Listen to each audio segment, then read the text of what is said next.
Whole, integers, rational, irrational, etc, काफ़ी सारे sets होते हैं, ठीक है। ये सारे के सारे अंडर आते हैं रियल नंबर, किसके अंदर में आते हैं ये? Real number. यहां तक कोई मसला? रियल नंबर वो नंबर होते हैं जो नंबर लाइन पर आते हैं। किस पर आते हैं? नंबर लाइन पर। नंबर लाइन से मुराद क्या है? नंबर लाइन से मुराद क्या है? ऑनलाइन वाले भी साथ साथ जवाब देंगे मुझे। नंबर लाइन क्या होती है, किसी को पता है? सीक्वेंस होता है। नंबर लाइन आपकी ये होती है, काउंटिंग होती है जैसे 0, जैसे स्केल होता है 1 2 3 -1 -2 -3। अच्छा, अब जितने भी रियल नंबर्स होंगे ना वो सारे सारे इस लाइन पर आएंगे, सारे सारे इस पर क्या आएंगे? इसी लाइन पर आएंगे। अब इसका मतलब क्या है? यानी कि सपोज करें मैं ढूंढ रहा हूँ क्या? √2। क्या ढूंढ रहा हूँ? √2। कैलकुलेटर निकालें, सारे के सारे मैथ की क्लास है, कैलकुलेटर निकालें, मोबाइल निकालें, जो भी निकालें, जल्दी जल्दी निकालें।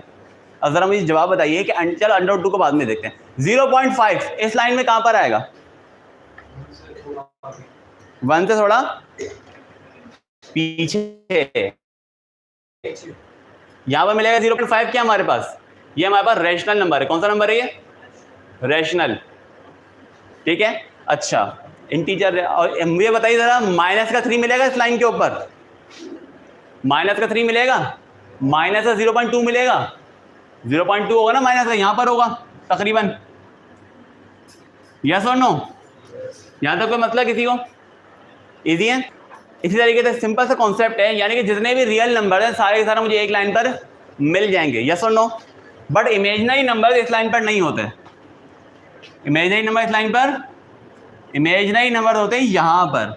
यहां पे एक सेपरेट काउंटिंग चल रही है, एक सेपरेट स्ट्रक्चर चल रहा है। यहां पे चल रहा है -1 iota, -2 iota, -3 iota, iota, 2 iota, ETC, so on and so on। यहां तक कोई मतलब? यहां तक कोई मतलब? तो यानी कि हमने अब तक क्या पढ़ा?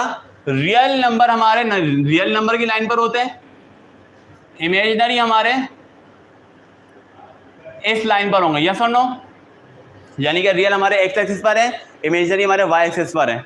ओके, सबको समझ में आ गया? क्लियर है यहां तक? अब सवाल आता है कॉम्प्लेक्स नंबर्स कहां होंगे? अब कॉम्प्लेक्स नंबर, ये कॉम्प्लेक्स नंबर नहीं है, ये वाली बात दिमाग में रखिएगा। मतलब कह सकते हैं कॉम्प्लेक्स नंबर, लेकिन टू भी, ये इमेजिनरी नंबर। ये क्या है? ये हमारे पास रियल नंबर है, ये हमारे पास रियल नंबर है, ठीक है। ये हमारे पास कॉम्प्लेक्स नंबर है। कॉम्प्लेक्स नंबर्स के अंदर रियल और इमेजिनरी पार्ट दोनों मौजूद होते हैं। Am I clear? Complex number में क्या होता है? रियल और इमेजिनरी पार्ट दोनों मौजूद होते हैं। यानी कि सिंपल वर्ड्स के अंदर रियल प्लस इमेजिनरी हमारे पास क्या बनता है? क्या बनता है भाई? कॉम्प्लेक्स बनता है। यहां तक कोई इशू किसी को? ऑनलाइन में इशू है किसी को भाई?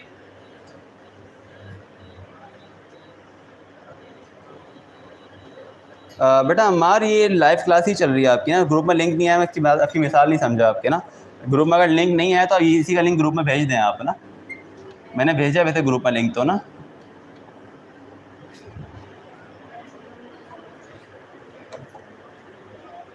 ओके, यहाँ तक कोई इशू? सिंपल है यहाँ तक? इमेजिनरी पार्ट हमेशा y एक्सिस पर होगा। अब ये सवाल, ये एक चीज़ आपको क्लियर कर देता हूँ ज़रा। पहले तो देखें, दो फॉर्मेट्स होते हैं रियल और इमेजिनरी पार्ट के। इसका मैं रब कर दूँ बोर्ड में, याद? ये वाली बात समझ में आ गई आपको सबको? क्लियर है? ऑनलाइन में अम्मार आपको समझ में आ गई?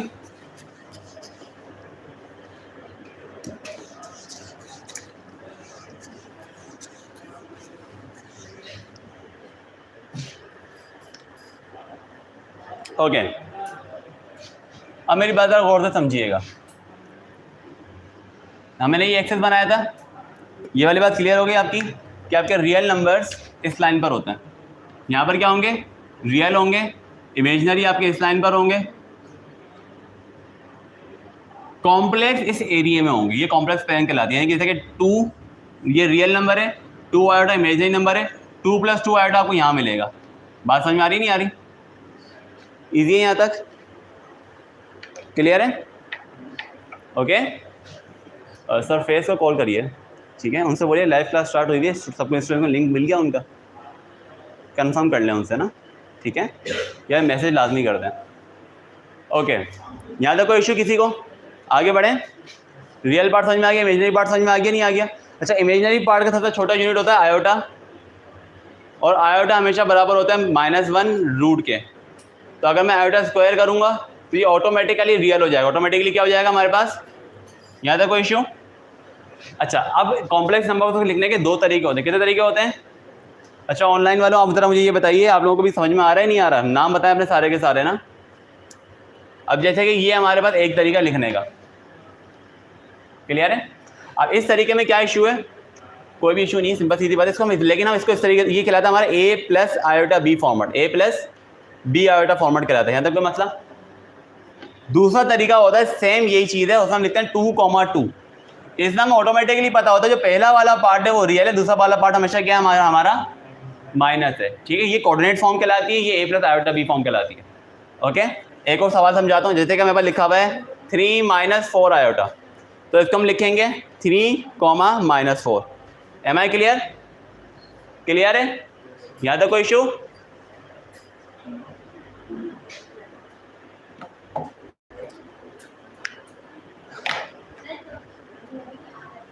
नहीं, जो कोई सवाल तो पूछा, सच में पूछा, नहीं आ रहा? क्या समझ में नहीं आया?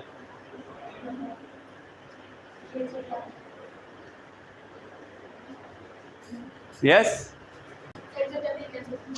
मैं आपको मिसाल, आपको कोई एग्जाम कोई कंफ्यूजन नहीं है, मैं ये बोल रहा हूँ, अगर ये लिखा हुआ है ना तो आप इसको ऐसे भी लिख सकते हो बस।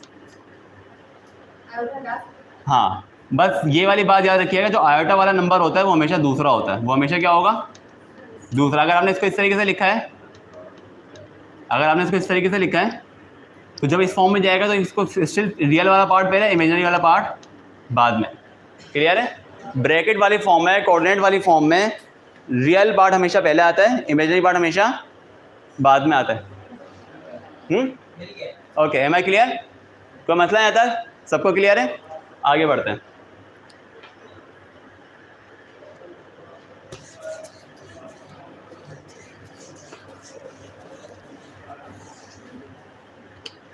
और सिंपल से कॉन्सेप्ट हम जल्दी जल्दी आगे बढ़ेंगे, थोड़ा सा हम स्पीड फास्ट फॉरवर्ड पे जाएंगे। मैंने आपको बता दें रियल पार्ट क्या होता है, इमेजिनरी पार्ट क्या होता है। अच्छा, एक फंक्शन है, ये फंक्शन है हमारे पास।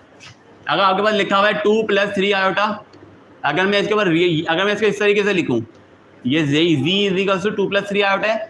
अगर मैं लिखूँ REZ तो खाली इसका मतलब रियल, खाली मैं रियल पार्ट लूँगा, खाली मैं क्या लूँगा? क्लास।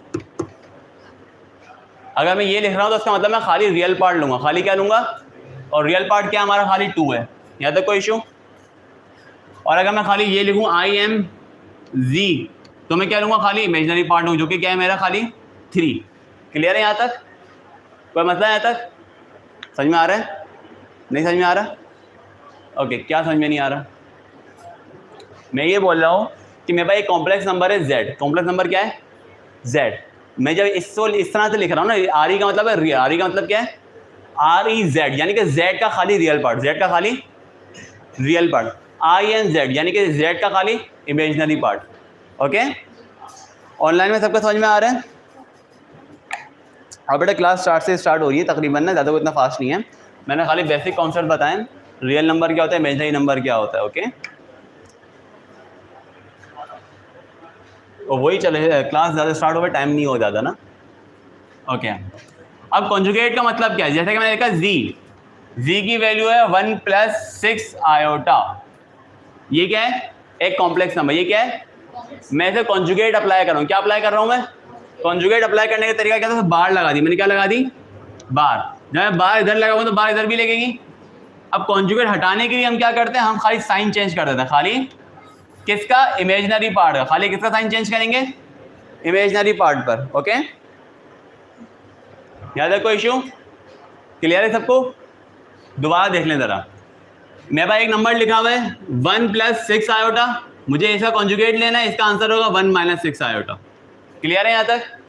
एक और कंडीशन लेते हैं। मेरे पास एक नंबर है 2 का मैं कॉन्जुगेट लूँगा, मेरा आंसर क्या आएगा? सिर्फ 2 ही आएगा। रियल पार्ट, मैंने कहा था इमेजिनरी पार्ट का साइन चेंज करते हैं, 2 रियल नंबर है। ओके, यहाँ तक कोई मसला? यहाँ तक कोई मसला? ऑनलाइन प्लेटफॉर्म किसी का कोई सवाल है? इसकी वजह से नहीं दिख रहा, कोई इशू नहीं, यहाँ पे लिख लेते हैं। 2 का कॉन्जुगेट सिर्फ 2 ही रहेगा। ठीक है, यानी कि ये वाली बात और ये वाली बात बराबर है। ठीक है, अगर मैं 3 आयोटा का कॉन्जुगेट लूंगा तो इसका आंसर आएगा -3 आयोटा, क्योंकि ये इमेजिनरी पार्ट है। क्लियर है? अगर मैं 2 + 2 आयोटा का कॉन्जुगेट लूंगा मेरा आंसर आएगा 2 - 2 आयोटा, अगर मैं इसका कॉन्जुगेट लूंगा। और अगर मैं ले रहा हूँ 3 - 6 आयोटा का, अगर मैं कॉन्जुगेट ले रहा हूँ इसका मेरा आंसर आएगा 3 + 6 आयोटा। क्लियर है? यहाँ तक ऑनलाइन प्लेटफॉर्म में सबको क्लियर है? Understood everyone? किसी को कोई सवाल यहाँ पर? नाम ले लेके भी नहीं पूछूंगा, सबको क्लियर है? मैंने आपको अभी तक क्या क्या पढ़ाया है? मैंने आपको बताया रियल नंबर क्या होता है, मैंने आपको बताया इमेजिनरी नंबर क्या होता है, मैंने आपको बताया कॉम्प्लेक्स नंबर क्या होता है, मैंने आपको बताया कॉन्जुगेट कैसे लेते हैं। क्लियर है? अब जरा बच्चों एक बात दिमाग में रखिएगा, ये ई-कैट के लिए बहुत इंपॉर्टेंट है। देखो, अगर आप कॉम्प्लेक्स नंबर को शुरू से पढ़ोगे तो बहुत लंबी चीज़ें हैं, लेकिन सर दिमाग में बनाए। आपने कोऑर्डिनेट ज्योमेट्री पढ़ी होगी, अब आपको पता नहीं कोऑर्डिनेट ज्योमेट्री क्या होती है। कोऑर्डिनेट्स पढ़े होंगे ना, 2 पॉइंट का डिस्टेंस निकालना, पॉइंट कितनी दूर है वो निकालना, ETC। अब जब मैं जरा इसको इस फॉर्मेट में लिखता हूँ, इस फॉर्मेट में लिख सकता हूँ 1, -6 लिख सकता हूँ ना इसको इस तरीके से। अभी मैंने थोड़ी देर पहले बताया। ठीक है, तो ये तरीके से कोऑर्डिनेट फॉर्म ही है ना। मैं इसको ग्राफ में कोऑर्डिनेट फॉर्म में सेंड कर सकता हूँ। कोऑर्डिनेट फॉर्म में क्या कर सकता हूँ, अब मैं समझाता हूँ इसका मतलब क्या है। जब भी कोई चीज़ कोऑर्डिनेट फॉर्म में होती है, अब मैं सारी फॉर्म्स आपको एक साथ डिटेल में समझा रहा हूँ ताकि आपके दिमाग में रह जाए। पहली चीज़ हमारे कहलाती है पोलर फॉर्म। कौन सी कहलाती है? Polar form. पोलर फॉर्म के अंदर देखिए, एक पहले मैं रिप्रेजेंट करता हूँ। ये क्या है मेरे पास? ये क्या है? ये है कॉम्प्लेक्स प्लेन। क्या है ये? ग्राफ और कॉम्प्लेक्स प्लेन में क्या फ़र्क है? ग्राफ होती, कॉम्प्लेक्स प्लेन होती है। बेसिक सा मजाक कर रहा हूँ। देखो, ग्राफ में हम पढ़ते हैं एक्स एक्सिस और वाई एक्सिस। ग्राफ में हम क्या बोलते हैं? X axis. और कॉम्प्लेक्स प्लेन में हम ये बोलते हैं real number line, imaginary number line. Clear है भाई? इतना सा फर्क है और बाकी सारी चीज़ें सेम टू सेम है। अब जैसे कि मैंने बोला, मेरा एक पॉइंट है, वो है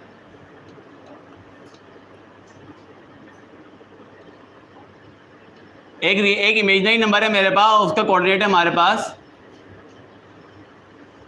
2 + आयोटा। क्या है उसका जी की वैल्यू क्या है हमारे पास? 2 + आयोटा। यहाँ तक कोई मतलब किसी को? ये वाली बात समझा? ये मैं एक नंबर अज्यूम किया, मैंने एक नंबर क्या किया, मैंने अज्यूम किया। यहाँ तक कोई इशू?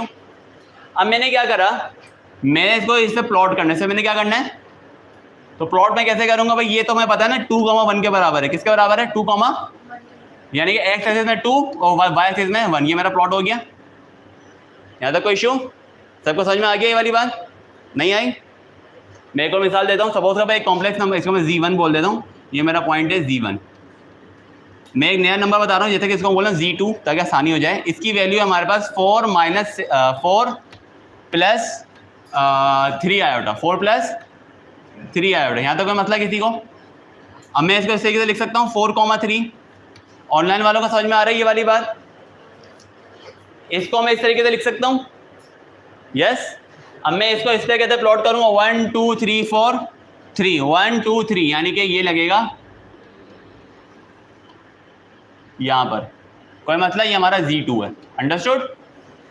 ये वाली बात समझ में आई नहीं आई? अब मसला ये है, ये वाली जो फॉर्म थी कहलाती है हमारे पास A + iota B form, coordinate form. लेकिन ये 2 नई फॉर्म्स आपके सामने आएंगी अपना। यहाँ तक कोई मसला? अब ये 2 नई फॉर्म्स आ रही हैं।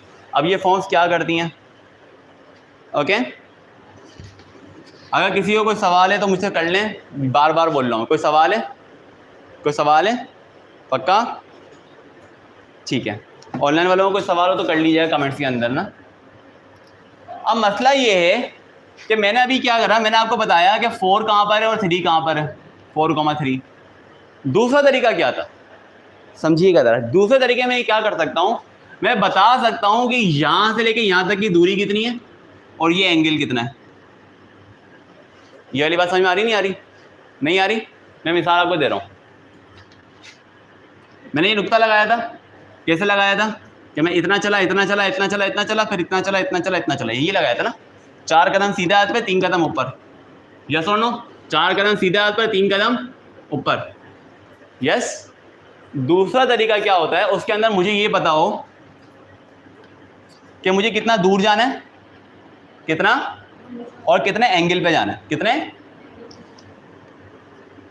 कितना दूर जाना है और कितने एंगल पे जाना है, तब भी मैं उसी जगह पे पहुंचूंगा अगर मुझे ये दो चीजें पता हो। तो यानी कि एक ही जगह पूछने के दो तरीके हैं, एक ही जगह पहुंचने के, या तो मुझे पता हो कि x कितना है और y कितना है, या तो मुझे पता हो कितनी दूर है और किस एंगल पर है। कुछ समझ में आई ये वाली बात? नहीं आई?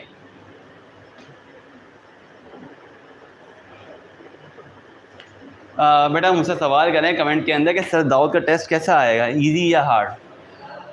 बेटा ये टेस्ट का सवाल तो आपको व्हाट्सएप पे ज़्यादा अच्छा दे सकता हूँ। टेस्ट सर दाऊद का कैसा आएगा, नॉर्मली आता है आमतौर पर एनएडी का।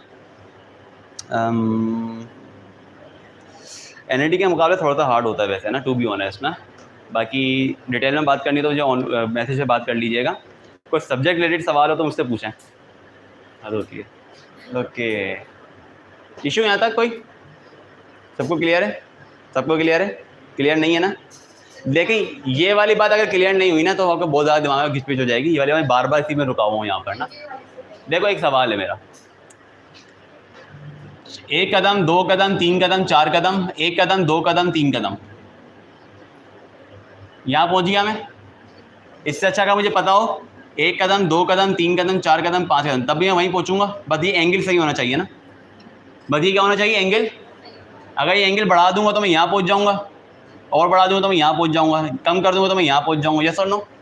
तो अगर मुझे कितनी दूर और कितना एंगल पता हो तब भी मैं एक ही उसी जगह पहुँच सकता हूँ। यानी कि एक ही चीज़ को दो अलग तरीक़ों से मैं लिख सकता हूँ। क्लियर है? समझ में आया थोड़ा थोड़ा? ओके, अब आगे बढ़ते हैं।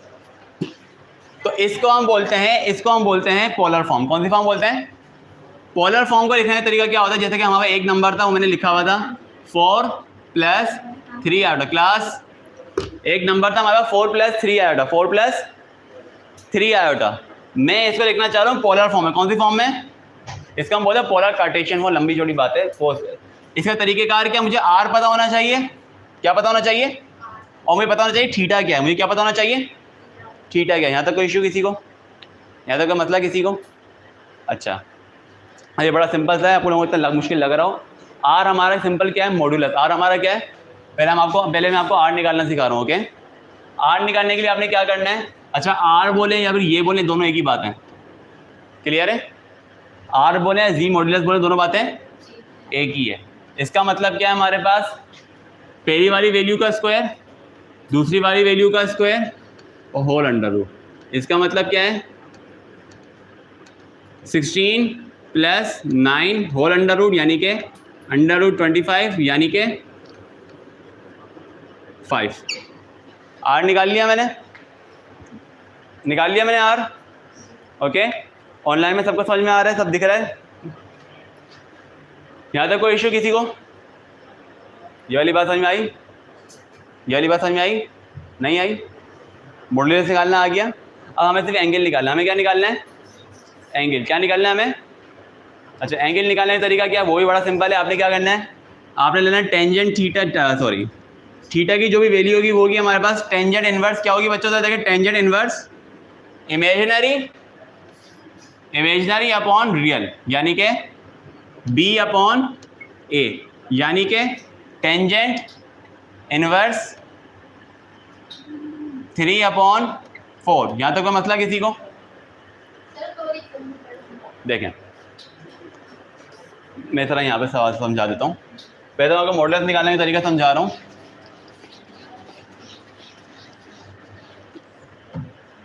कि मॉडुलस कैसे निकालते हैं। मॉडुलस निकालने का सिंपल सा फॉर्मूला हमारे पास अंडर रूट A² + B²।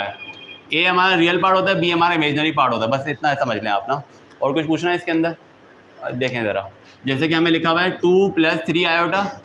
इसका हमें मॉडुलस, ये जी की वैल्यू है, तो जी का मॉडुलस कैसे निकलेगा? ऐसे निकलेगा 2 का स्क्वायर + 3 का स्क्वायर यानी कि 4 + 9 यानी कि अंडर रूट 13। ये इसका क्या है? जी मॉडुलस है, जिसको मैं आर भी कह सकता हूँ। ओके, ऑनलाइन वालों को समझ में आया यहाँ तक? अंडरस्टूड है? कोई इशू यहाँ तक? ऑनलाइन में जो जो लोग हैं अपने नेम्स तो बताएं सारे के सारे ना। 8 लोग हैं मेरे पास, एक का ही नेम आ रहा है खाली ना। ओके, इजी है यहाँ तक? नहीं है इजी, बड़ा कॉम्प्लेक्स नंबर है, नाम में ही कॉम्प्लेक्स है तो इतना सिंपल तो होगा नहीं, ठीक है। लेकिन कॉन्सेप्ट समझ में आया आपको यहाँ तक के, क्लियर है? अच्छा बस ये आप फॉर्म समझ लें, ये फॉर्म मैं आपको बाद में करवा दूंगा, दोबारा डिटेल में क्लियर करवा दूंगा। इसमें आर जो है हमारा वो यही चीज़ है, थीटा ये एंगल होता है। थीटा क्या होता है हमारा, कैसे निकालते क्या निकालते अभी फिलहाल इस पर फोकस नहीं करें, ओके। यहाँ तक कोई इश्यू, सबको क्लियर है? हाँ भाई, शुएब हैं, हमजा हैं, इफ्ता हैं और हसीब हैं, आप सबको भी क्लियर है? ये यूलर फॉर्म है, यूलर फॉर्म को ई की वजह से बोलते हैं, क्लियर है? ई एक फिक्स नंबर है, इसकी पावर में आयोटा और थीटा आता है। अब इसके ऊपर हम ज़्यादा डिटेल में अभी नहीं जा रहे, हम फिर न्यूमेरिकल सॉल्व करेंगे तब देखेंगे इनको ना, MCQs.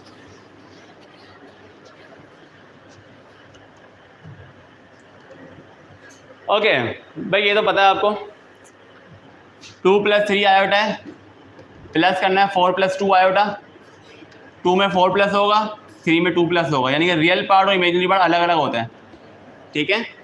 Same goes for minus, अगर हम माइनस करेंगे तो 2 - 4 हमारा होगा -2 और +3 -2 यानी कि -2 आयोटा, क्लियर है? तो दोबारा बोर्ड पे कर रहा हूँ, देखिएगा ज़रा गौर से। ये पहला सवाल है आपका, अगर मुझे एडिशन करना है तो मैं कैसे करूँगा, मैं करूँगा 2 + 4 + 3 आयोटा + 2 आयोटा, यहाँ तक कोई इशू, यानी कि 6 + 5 आयोटा। ये वाली बात समझ में आई? ये वाली बात समझ में आई? दूसरी कंडीशन क्या है हमारे पास, 2 + 3 आयोटा -4 + 2 आयोटा। इसके अंदर मैं क्या करूँगा भाई, 2 as it is, 3 as it is, minus plus minus का 4, माइनस प्लस माइनस का 2 आयोटा, 2 - 4 माइनस का 2 + 3 -2 यानी कि माइनस का आयोटा।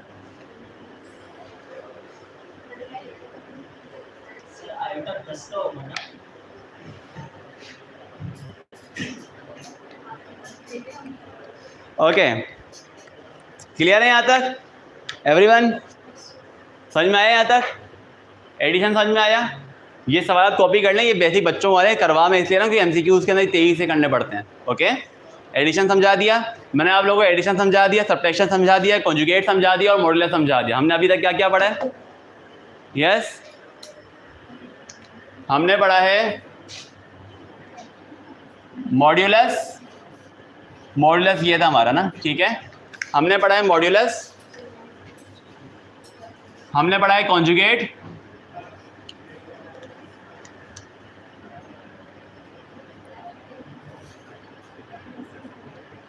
हमने पढ़ा है एडिशन और सब्ट्रैक्शन। क्लियर है यहाँ तक?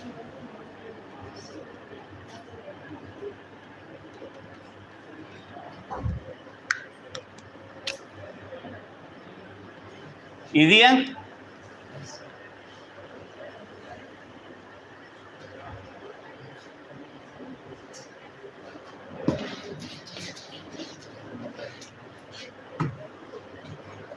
ओके, अब तो मल्टीप्लाई करना सिखा रहा हूँ मैं आप लोगों को। सपोज करना हमें लिखा हुआ है 2 + 3 iota multiply by 4 + 6 iota. Multiply करना बड़ा सिंपल है, जैसा नॉर्मल मल्टीप्लिकेशन करते हैं वैसे ही होगी। क्लियर है? मैं तेज बोल रहा हूँ, समझ में आ रहा है सब? 2 × 4 = 8, 2 × 6 = इतना सोचना पड़ता है, 2 × 6 = 12 iota, 3 × 4 = 3 × 6 = iota square, 8 as it is, 12 + 12 24 iota. Plus की जगह माइनस आ जाए क्योंकि आयोटा स्क्वायर, चल मैं एक दो स्टेप करता हूँ, 18 आयोटा स्क्वायर की वैल्यू होती है -1, सबको पता है ये वाली बात। आयोटा स्क्वायर की वैल्यू होती है हमारे पास -1। यहाँ तक कोई इशू किसी को?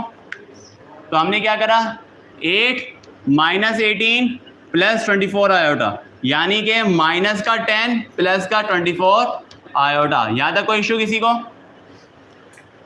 बेटा आपको बोल रहा हूँ, दोनों मार्कर्स मिस्टर जेंशर वाले, मिस मनाइल से मार्कर्स मंगवा लें दोनों। इजी है? समझ में आ रहा है? नहीं आ रहा? क्या नहीं आ रहा? किसमें? हाँ आगे आ जाए। ओहो ओके, मल्टीप्लिकेशन आती है नॉर्मल, उसको तो करें कम से कम ना, ओके।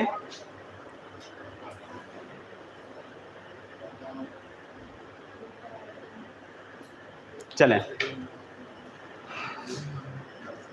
अभी मैं डिवीजन सिखाऊंगा। डिवीजन समझ लिया है, डिवीजन ज़्यादा मुश्किल है इसका ना। डिवीजन करना आता है किसी को कॉम्प्लेक्स नंबर्स में? 1 क्लास फर्स्ट ईयर में भी किया होगा, 9 क्लास में भी किया होगा, सेकंड ईयर में भी किया होगा। डिवीजन याद है कॉम्प्लेक्स नंबर्स का? याद है? फर्स्ट ईयर में भी किया था। हाँ फर्स्ट ईयर में भी किया डिवीजन। फर्स्ट ईयर में तो ज़्यादा खतरनाक डिवीजन आता है, कॉन्जुगेट से मल्टीप्लाई डिवाइड करते हैं।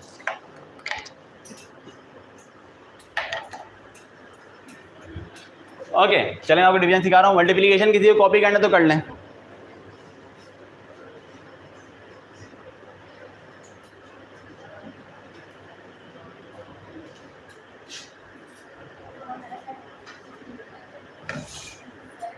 जी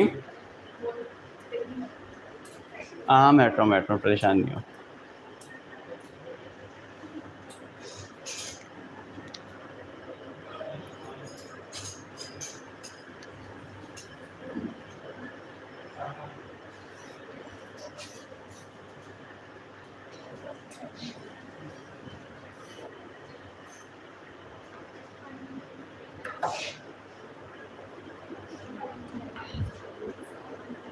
अच्छा ये कंप्लीट नहीं लिखा हुआ, इसको पूरा कंप्लीट कर देता हूँ ज़रा ना।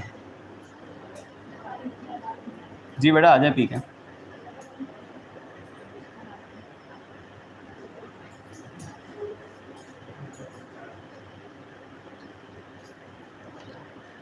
और बेटा ये फॉर्मूला कंप्लीट कर लीजिएगा आप। ये गलत लिखा हुआ है। आपका जो असल फॉर्मूला है डी मॉर्गन थ्योरम का, मैं समझाता हूँ आपको। ये इस तरीके से होता है, r cos theta plus i sine theta की पावर एन। ये वाली बात दिमाग में रखिएगा। ये फॉर्मूला है, अगर ये फॉर्मूला कॉपी कर लें, डी मॉर्गन थ्योरम है। वो ये बोलता है कि अगर इसकी पावर एन है, इसकी पावर, तो हमें इसको सॉल्व, देखो कॉमन सेंस की बात है। अगर पावर 2 और स्क्वायर में एक्सपेंड करना, पावर 3 में एक्सपेंड, बहुत लंबा मुश्किल काम है ना। कॉमन सेंस की बात है, यस और नो? इसका एक सिंपल सा फॉर्मूला आता है, वो ये है कि इसका मतलब ये है कि आपकी जो पावर है वो है आर एन, यानी कि ये वाली बात, और आपका जो थीटा है वो है cos N theta plus i sine theta. याद होगा मतलब? ये फॉर्मूला कॉपी कर लें। जस्ट इसको यूज कैसे करना मैं आपको क्लास में सिखाऊंगा। ओके, यानी कि इसकी जो भी पावर होगी ना, इसकी, वो आप डायरेक्ट आर के ऊपर लिख देंगे और डायरेक्ट थीटा के पीछे लिख देंगे बस। जैसे कि मिसाल मैं आपको दे रहा हूं, मेरे पास लिखा हुआ है, फॉर्मूला लिख देता हूं जरा।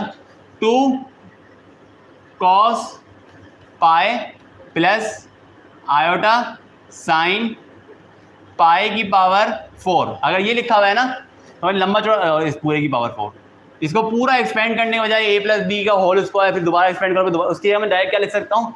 2 की power 4 cos 4 pi plus iota sine 4 पाई।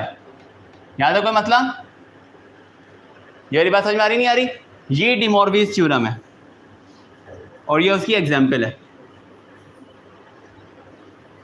ओके, ऑनलाइन में सबको समझ में आ रही है ये वाली बात? डी मॉर्गन थ्योरम समझ में आ गया आपको?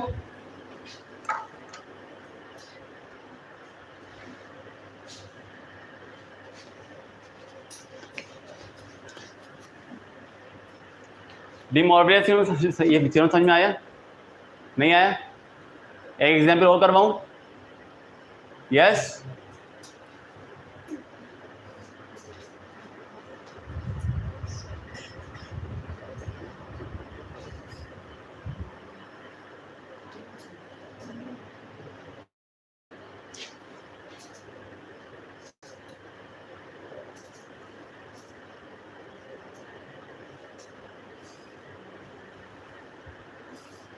ओके,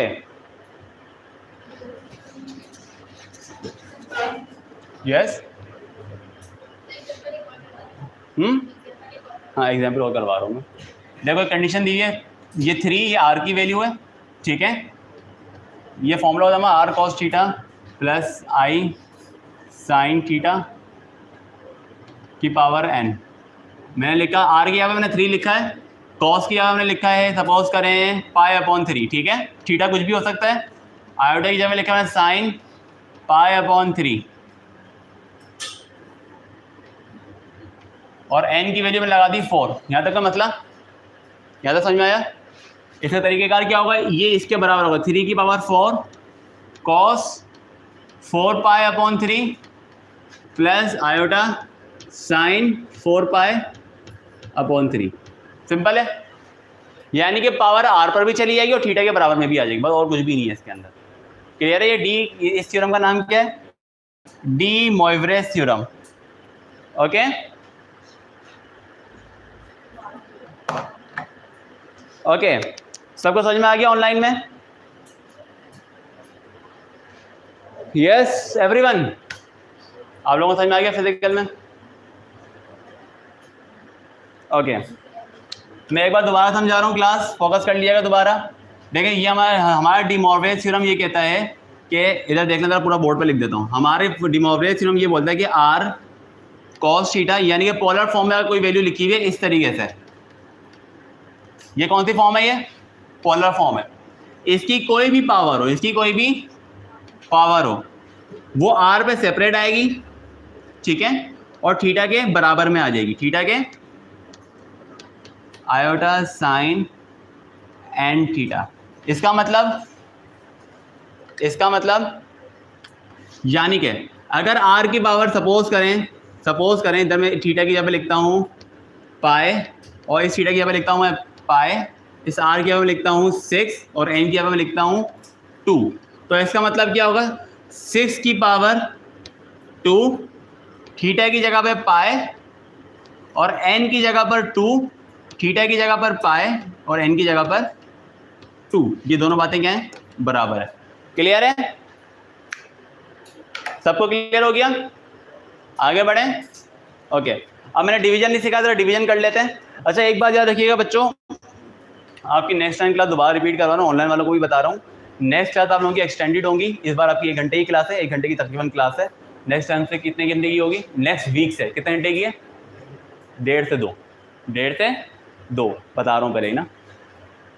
हाँ, ओके, रब कर दूँ बोर्ड? सिंप्लीफाई करना नहीं सिखाया मैंने अभी आपको। सिंप्लीफाई तो बहुत सारी चीज़ें होंगी इसके अंदर ना, ठीक है, वो तो एमसीक्यू उसके सब पर डिपेंड करता है ना। मेरे को ये बताइए, ये इसके इक्वल है, क्योंकि अक्सर बच्चे क्या गलती करते हैं, पावर 4 देख के स्क्वायर सॉल्व करेंगे, फिर दोबारा स्क्वायर सॉल्व करेंगे, बात समझ आ रही नहीं आ रही, वो पावर सॉल्व करने पर बैठ जाते हैं। अब 2 नंबर के एमसीक्यूज के अंदर, 1 नंबर के एमसीक्यूज में, आधे नंबर के एमसीक्यूज में पावर सॉल्व कौन करेगा? मेरी बात क्लियर है? और ये सवाल एमसीक्यूज में आ सकता है। आगे बढ़ें। ओके, डी मोइवरेस थ्योरम समझ में आ गया आप लोगों को? अच्छा, रूट्स कैसे निकालते हैं? रूट्स निकालना मैंने आपको रूट निकालने का तरीका पूरा प्रॉपर है, उसका हम यहाँ पे ऑब्वियस सी बात है, करके देखेंगे तो करेंगे। बस कुछ चीज़ हम समझ लेते हैं ज़रा। आर्गन डायग्राम क्या होती है बेटा? ग्राफ बना के मैंने भी आपको दिखाया था। वो ग्राफ 3 तरीके से बनता है। अब वो 3 तरीके क्या हैं वो बना के मैं अभी नहीं दिखा रहा हूँ, एमसीक्यूज में देखेंगे तो करेंगे, ठीक है। वो आर्गन डायग्राम्स होती हैं, ग्राफ होते हैं, सर्किल बनता है ग्राफ, खैर छोड़े। आर्गन डायग्राम कॉम्प्लेक्स नंबर्स का ग्राफ होता है, क्लियर है? लेकिन उस ग्राफ पे शेप्स होती हैं, किस तरह की शेप्स होती हैं वो बात का टॉपिक है। ओके, ये वाली बात याद रखिएगा। अगर मैं 2 कॉम्प्लेक्स नंबर का मॉड्यूलस लूं, ठीक है, और फिर मल्टीप्लाई कराऊं, फिर क्या कर रहा हूं, और या फिर पहले मल्टीप्लाई करवा दूं और फिर मॉड्यूलस दूं, दोनों बातें क्या हैं? सेम है। क्लियर है ये वाली बात? हम सॉल्व करेंगे तो देखेंगे। डिवाइड का एक सवाल करवा रहा हूं जल्दी से, बोर्ड पे जल्दी देखिएगा। 2 + 3 आयोटा अपॉन 4 - 6 आयोटा, डिवाइड का सवाल है। डिवाइड का सवाल तब तक सोल्व नहीं होगा जब तक अपॉन में से आयोटा ना हट जाए। अपॉन में से क्या ना हट जाए? आयोटा। अगर अपॉन में आयोटा आ रहा है इसका मतलब ये कि वो सवाल अभी सॉल्व नहीं हुआ। तो अपॉन में से आयोटा हटाना हो या रूट, दोनों बातें याद रखिए। अगर आयोटा हटाना हो या फिर अंडर रूट, दोनों का तरीका क्या है? मल्टीप्लाई करेंगे, प्लस का साइन चेंज करेंगे, बीच का साइन चेंज करेंगे, ठीक है, इमेजिनरी पार्ट का। चाहे वो अगर यहाँ पे माइनस होता तो यहाँ पे प्लस है, अगर यहाँ पे प्लस होता तो यहाँ पर माइनस है, और जो ऊपर है वो सेम नीचे। यहाँ तो कोई इशू समझ में आई ये वाली बात? ये दिया हुआ था, ये मैंने किया है ब्लू मार्कर से जो काम किया वो सवाल है, ब्लैक वाला जवाब का पार्ट है। अब मैंने क्या किया? 2 4 दा 2 4 दा 2 6 दा 2 6 दा 12, 3 4 दा 3 6 दा 18, माइनस का होगा क्योंकि आयोटा नहीं लगा रहा मैं डायरेक्ट ना। आयोटा प्लस प्लस प्लस होना चाहिए, प्लस प्लस प्लस होना चाहिए, लेकिन आयोटा आयोटा आयोटा स्क्वायर हो जाएगा, उसकी वजह से मैंने माइनस लगाया यहाँ पर। ओके ओके, इजी है यहाँ तक। अब हम क्या करेंगे, 4 4 दा किसी 4 4 दा 16 लंबी पंचायत है। सीधा सीधा बात है, ए माइनस बी ए प्लस बी का फॉर्मूला है, ए माइनस बी ए प्लस बी का फॉर्मूला है, यह बराबर होता है ए स्क्वायर माइनस बी स्क्वायर। इसका मतलब क्या है, हमारे पास 4 स्क्वायर माइनस 6 आयोटा का होल स्क्वायर। यस और नो? यानी कि 8 माइनस 18 यानी कि माइनस का 10 प्लस प्लस यानी कि प्लस का 24, 4 का स्क्वायर यानी कि 16, 6 का स्क्वायर यानी कि 36, आयोटा की वजह से प्लस हो जाएगा। ज़्यादा समझ में आ गया? ऑनलाइन में सबको, फिजिकल में सबको समझ में आ गया?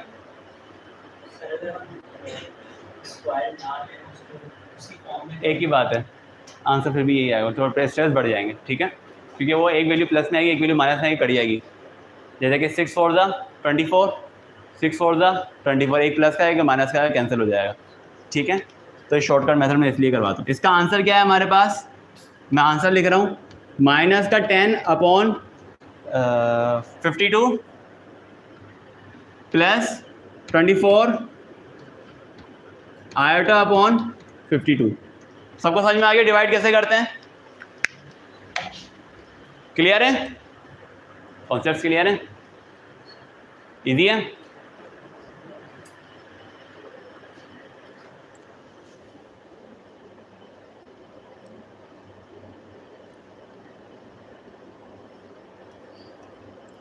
चैप्टर 1 और 2 के एमसीक्यू हम सारे एक साथ सॉल्व करेंगे, 10 10 15 15 में करवाऊंगा नेक्स्ट क्लास के अंदर। अभी जस्ट मैं चैप्टर नंबर 2 के कुछ मैट्रिक्स समझा रहा हूँ, ठीक है। और चैप्टर 2 थोड़ा कंपैरेटिवली इजी है, ओके। तो चैप्टर 2 को हम थोड़ा सा करेंगे फास्ट ट्रैक के ऊपर। एवरीवन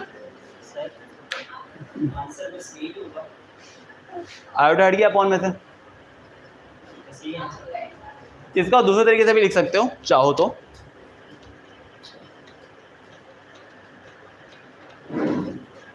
लेकिन बात एक ही है, ओके। क्लियर है?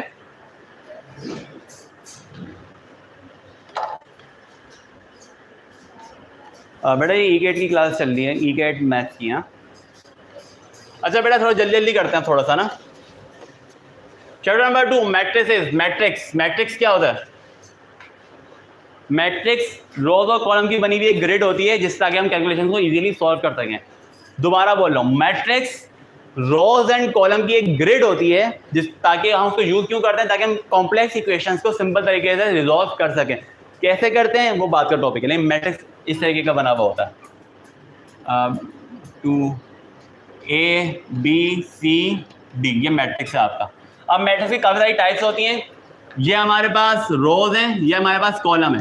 अगर एक मैट्रिक्स में सिर्फ और सिर्फ रोज हैं, सिर्फ और सिर्फ क्या है, तो वो क्या है, रो मैट्रिक्स। वो क्या है क्लास, ये क्या बनाया मैंने बोर्ड पे, रो मैट्रिक्स। ये दोनों क्या है, इसमें कोई कॉलम है, सिर्फ एक रो है ना। इजी है यहां तक? अगर मैं कॉलम मैट्रिक्स की बात करूं,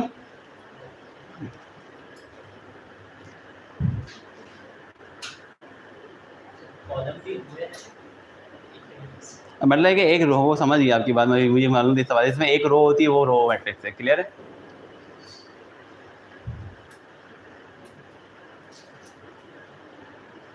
सही। ओके, अगर इस तरीके से कॉलम मैट्रिक्स क्या होगा हमारे पास, जिसमें एक कॉलम हो, ठीक है, A B C A B, ये कॉलम मैट्रिक्स है। क्लियर है यहां तक? स्क्वायर मैट्रिक्स क्या होता है, जिसके अंदर रोज और कॉलम बराबर, रोज और कॉलम क्या हो, 2 रोज 2 कॉलम,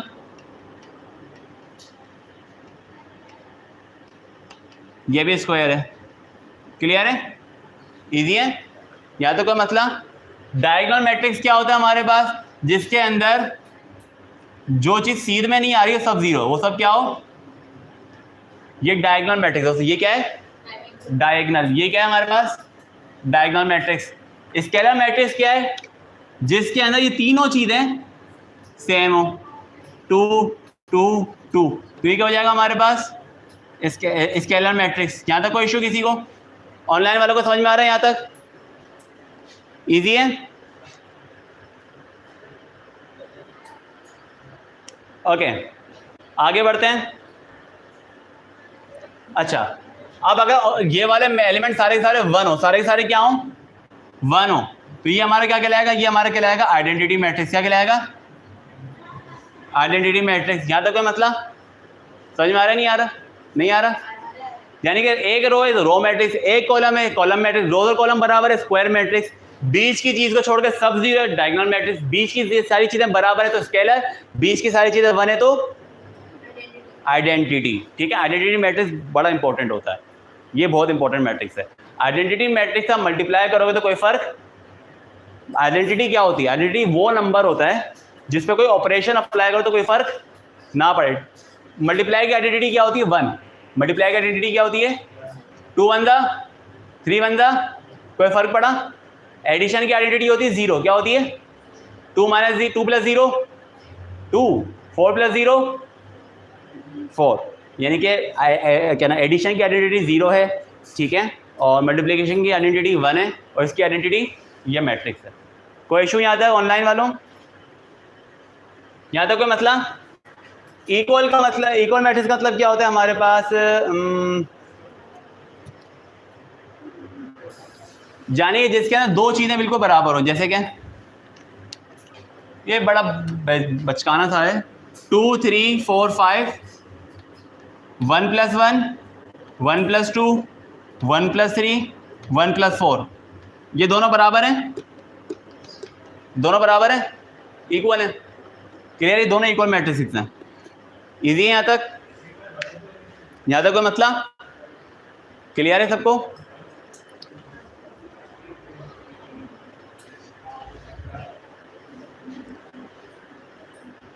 आज इसको यहीं तक ही रखते हैं, आज के लिए काफ़ी ज़्यादा हो गया, ठीक है।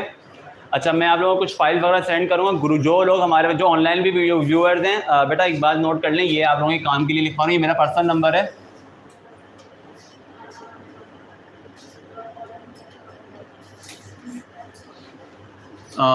एमई कोचिंग सेंटर का ऑफिशियल नंबर भी यही है, एमई कोचिंग सेंटर का फिजिकल क्लासेस का ना। तो इस नंबर में मैसेज करके आप लोग ग्रुप पर ऐड हो जाइएगा, एमडीके डीके का सेपरेट ग्रुप है, ठीक है, एमडीके डीके का सेपरेट ग्रुप है, क्लासेस के लिंक भी आएगा, होमवर्क भी उसी पर ही आएगा, ठीक है, चाहे वो इंग्लिश का हो, चाहे वो बायोलॉजी का हो, चाहे वो किसी भी चीज़ का होमवर्क हो, ठीक है। और दूसरी चीज़ ये है कि अगर कभी कोई ग्रुप पर लिंक ना आए तो आप लोग जो है ना इस चैनल को सब्सक्राइब कर लें, और मैं एक चैनल और बताऊंगा उसको भी सब्सक्राइब कर लिएगा, ताकि दोनों ग्रुप में सारी चीज़ें जो है ना वीडियो तो अपलोड होती रहेंगी हमारी ना। और आप लोग बेटा होमवर्क आप लोगों को याद है फिजिकल क्लास वालों का, इंग्लिश के एमसीक्यूज मैं आज दूंगा, ठीक है, और मैथ्स के आपने सॉल्व करके आना चैप्टर 1 के घर से ना, कोशिश करिएगा। केमिस्ट्री के 2 चैप्टर हो चुके हैं आप लोगों के, बायोलॉजी का 1 चैप्टर हो चुका है कंप्लीट हो गया, बल्कि आप लोगों को तो पता ही नहीं होगा, ठीक है। केमिस्ट्री के 2 चैप्टर हो चुके हैं हमारे, ठीक है। फिजिक्स के कितने हो गए, 5 चैप्टर फिजिक्स के हो गए। अब इनका आपने एमसीक्यू सॉल्व करके रखना है, क्लियर है, क्लियर है, ठीक है। और अब तक की जितनी मेरी क्लासेस हुई हैं, जो सब्जेक्ट मैंने पढ़ा है, मैंने थोड़ा स्लो लेके रखा है मैंने, ताकि बच्चों को बेसिक्स दूँ, समझाऊँ, क्लियर करूँ। तो अब मैं रॉकेट लगाऊंगा थोड़ा सा, ठीक है, क्योंकि 40 चैप्टर्स 12 क्लासेस, यानी कि एक दिन में कितने होने चाहिए, तकरीबन 4 से 5 तो होने चाहिए ना, तो थोड़ा रॉकेट लगा के पढ़ेंगे। अच्छा, पढ़ने का तरीका क्या होगा, बेटा बायो की क्लास अब्दुल रशीद अभी थोड़ी देर पहले स्टार्ट हुई थी, आपने शायद ज्वाइन नहीं करी हो, वीडियो अपलोड करवा दूंगा मैं।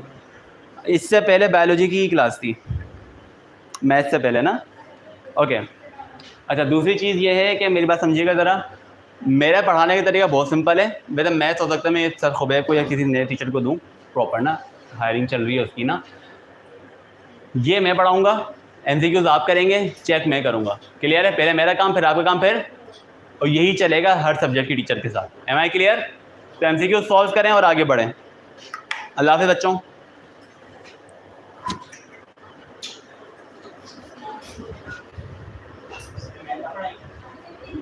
बेटा 2 चैप्टर मैं पढ़ाऊँगा एटलीस्ट।